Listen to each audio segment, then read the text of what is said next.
Hola, mi nombre es Jennifer Yarensi Pérez González y este es el podcast 5 con el resumen de la semana 5 que comprende del 14 al 17 de septiembre.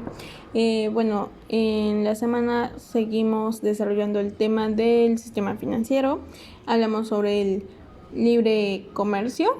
este es una de las principales banderas del liberalismo porque nació en torno a las revoluciones burguesas, si no me equivoco, y traen consigo una corriente social, política y económica. Al hablar del libre comercio o el libre mercado, tenemos que es regido principalmente por las leyes de la oferta y la demanda, que son los factores que participan en un mercado. Asimismo, podemos mencionar que las doctrinas de libre comercio se aplican tanto en el comercio interno de un país como al intercambio externo o internacional de una región o dos países asociados. Es aquí donde nacen los tratados de libre comercio, que según la Secretaría Económica de México, a la fecha nuestro país cuenta con 12 tratados de libre comercio que involucran a 46 países. Asimismo, dentro del libre comercio mencionamos la cuestión de un mercado negro y el mercado estable. Es decir, un mercado negro es el intercambio de bienes y servicios ilegales, es decir,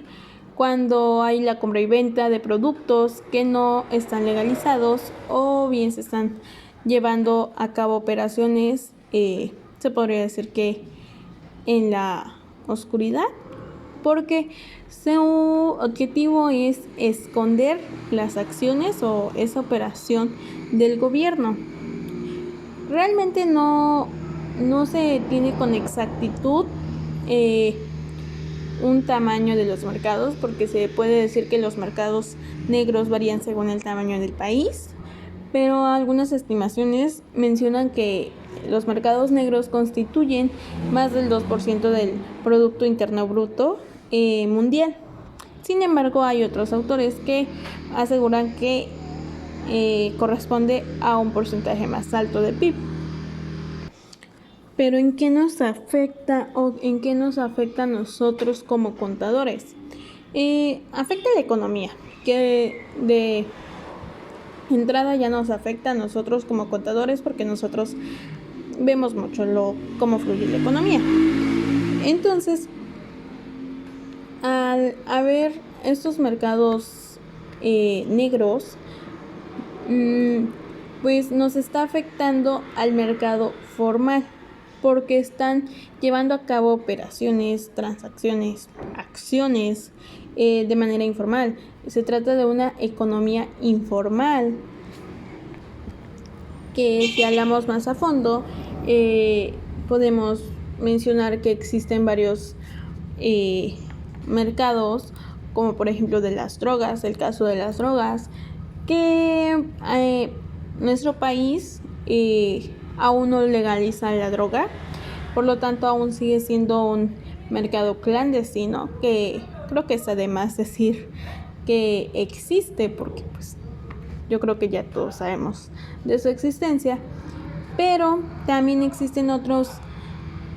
productos. Por ejemplo, estaba el caso de la gasolina,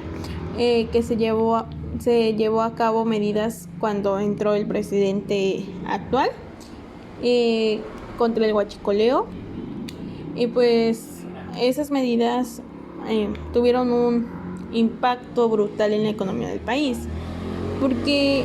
diversos sectores productivos sufrieron un parón en sus actividades que necesariamente impactaron en el PIB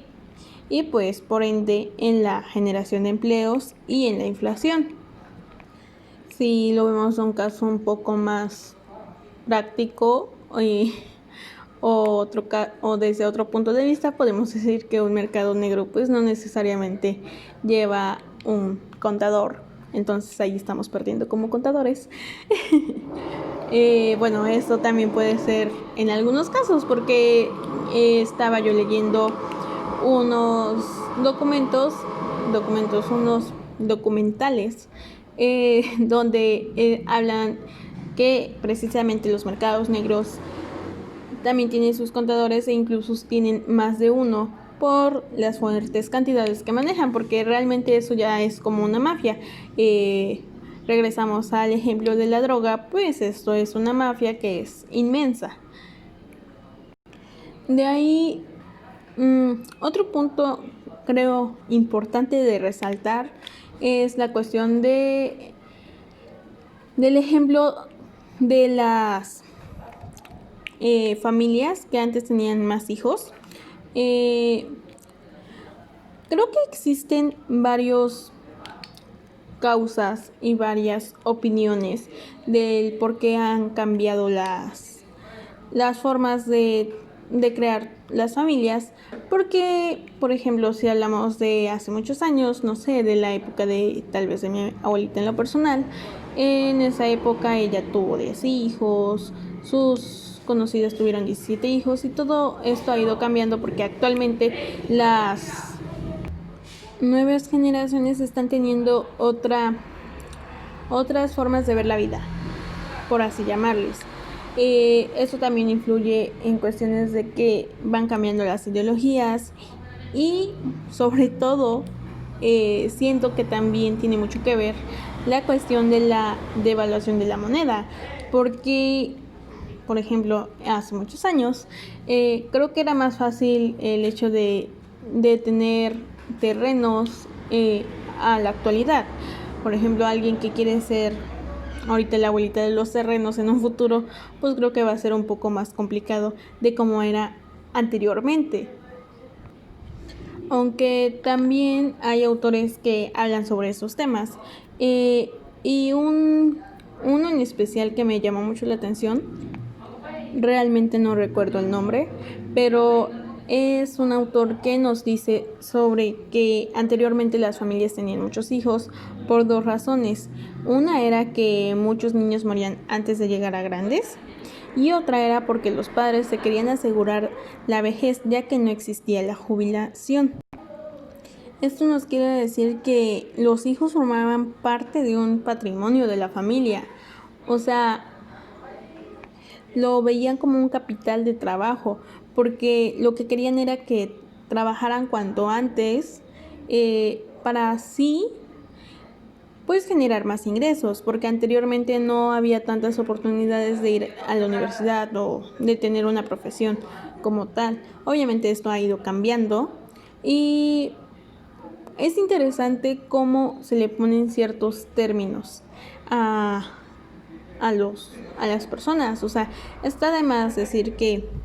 varias personas, los capitalistas o así, pues le ponen un signo a la mano de obra de las personas. Pero, pues bueno, regresando a lo de los hijos, sí es interesante ver eso y pues también va de la mano con algunos autores que hablan sobre que las familias pobres son las que tienen más hijos a una familia de ricos, porque vuelven a lo mismo, las familias pobres ven a los hijos como un tipo de capital humano, porque piensan que es la única manera de aumentar sus ingresos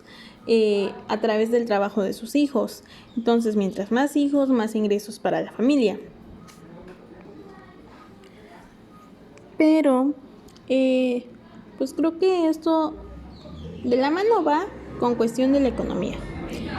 con cuestiones de que se ha devaluado la moneda y las oportunidades que actualmente se tienen. También está de la mano con las ideologías, porque también las generaciones actuales a lo mejor ya no buscan tanto tener a un hijo, porque, o bueno, a más de un hijo, porque lo que ellos quieren es viajar, es conocer, porque ya las cosas han cambiado y ya hay más posibilidades de salir, de viajar anteriormente. Incluso antes se veía pues muy mal cuestiones de que no se casaran o de que vivieran en unión libre. A la actualidad que creo que pues que eso está muy bien, porque realmente yo a lo mejor no va aquí, pero yo creo que uno de los de las cosas que mejor le puede pasar al país es que se acaben esas ideologías machistas, más que nada, o esos estereotipos, porque pues uno es dueño de nuestra persona y de nuestras decisiones como tal. Entonces eso no le perjudica a nadie,